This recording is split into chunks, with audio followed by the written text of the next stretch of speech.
ए गजोदर, हा? ए तू काय काय चालवलाय रे? हा? आणि हा कसला घोळ घालून ठेवलाय? तुला नीट काम करायचंय की नाही करायचंय? अरे काय झालं? अरे काय झालंय काय काय? मला त्या बनसोडेचा आणि आपटेचा फोन आला होता. त्यांचा फोन आला होता. अच्छा, म्हणजे त्यांना मी टिफिन अगदी बेलेवर पोहोचवला आहे आणि जेवण कसा झाला हे सांगण्यासाठी फोन केला होता. नाही, त्यांची तक्रार आली आहे. हा? कसला तक्रार आहे? अरे त्या बनसोडेंच्या टिफिन मध्ये 2च्या ऐवजी एकच भाकरी त्यांना पोहोचली आणि आपटेंच्या टिफिन मधला लेमन राईस पूर्णपणे गायब आहे. हा? अरे असं कसं गायब आहे? हे तू मला विचारतोस? डबे कोण पोहोचवतात? म्हणजे तुम्हाला काय म्हणायचं आहे? अरे काय म्हणायचं हे महत्वाचं नाहीये, ते काय म्हणतात ते महत्वाचं आहे इथे. म्हणजे तुमचा त्यांच्यावरती विश्वास आहे, माझ्यावरती नाही. मी असा म्हटलेला नाही. असा म्हटलेला नाही, पण तुम्ही प्रश्न मला विचारतो आहे. अरे तर तुला नाही तर कुणाला विचारू रे? डबे पोहोचवायची जबाबदारी कोणाची आहे?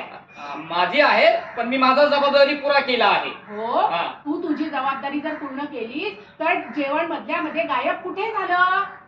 मला काय म्हणायचं आहे ते स्पष्ट बोला. तुम्हाला असा वाटतो आहे त्या बनसोडे काकांच्या टिफिन मधला आणि त्या आपटे काकांच्या टिफिन मधला मी जेवण कोणाला तरी विकला आहे? मी असा म्हटलेला नाही. ते या बोलण्याचा स्पष्ट अर्थ तसाच होतो आहे. असं असेल ना, तुम्ही माझे इमानदारी सॉरी सर, तुमच्या बोलण्याचा अर्थ तसा होतो आहे तुम्ही माझ्या इमानदारीवर शक करतो आहे.